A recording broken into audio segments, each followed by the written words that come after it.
Hey everyone, welcome back to Corporate Decoded, the place where we try to find the hidden stories in corporate filings, maybe even a little bit of corporate drama. Today we are diving into a rather brief but potentially significant filing from Applied Energetics Incorporated. Now this is not a massive financial report like a 10K or a 10Q, but it is a Form 8K, a current report. Think of it as a company-S way of telling the public about some important event that is happening right now. And this report from Applied Energetics Incorporated tells us about some pretty important new developments in how the company is being run at the very top. If you find value in breaking down these dense corporate documents and understanding what they actually mean for you as an investor, or just someone curious about how big companies work, make sure you subscribe to the channel. We also have a wonderfully active Discord community, all linked in the description below, where we discuss these filings and much more. So what is Applied Energetics Incorporated telling us on the 25th of September 2025? Well, they decided to get some new teams in place. They created two important committees for their board of directors. One is called the Audit Committee and the other is the Compensation Committee. Now this might sound like a lot of corporate jargon, but it is actually quite important. Who is on these committees? Well, we have Bradford Adamsyke, Michael Alba, and Scott Andrews, and they have assigned some leadership roles within these new committees. Scott Andrews will be the head boss of the Compensation Committee. That means he will be a key player in deciding how much and how people get paid at the company. Then Michael Alba is going to be the chairman of the Audit Committee. This is a super critical role because the Audit Committee is basically responsible for overseeing the integrity of the company's financial reporting and internal controls.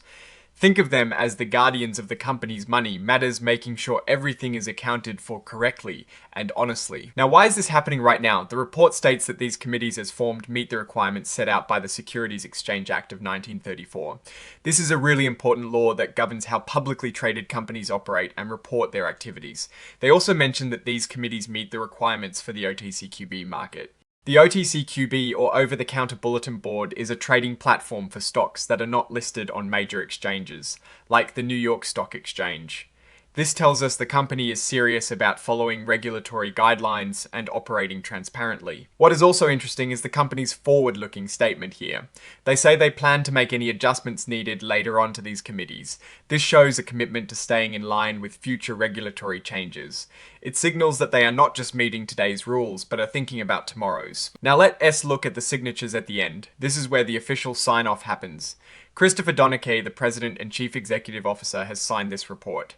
It is dated the 29th of September 2025, which is a few days after the actual events described in the report took place. This is standard procedure to make sure everything is formally documented and authorized by the top leadership. In my opinion, this filing is a positive sign for Applied Energetics Incorporated. While it does not involve any juicy financial numbers like revenue or profit, it signifies a strengthening of corporate governance. Establishing an audit committee and a compensation committee indicates a commitment to accountability and proper oversight, especially important for a company trading on the OTCQB.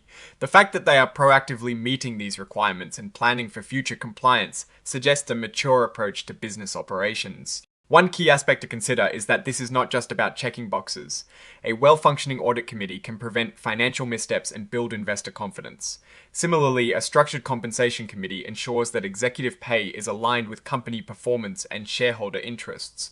This is a move towards greater transparency and a more robust management structure. Overall, Applied Energetics Incorporated seems to be taking proactive steps to solidify its foundations. These are the less flashy but highly crucial moves that contribute to long-term stability and investor trust. Alright, that is our quick decode of this Applied Energetics Incorporated filing. What is your take on these committee formations and what they might mean for the company? Future, let us know your thoughts in the comments below.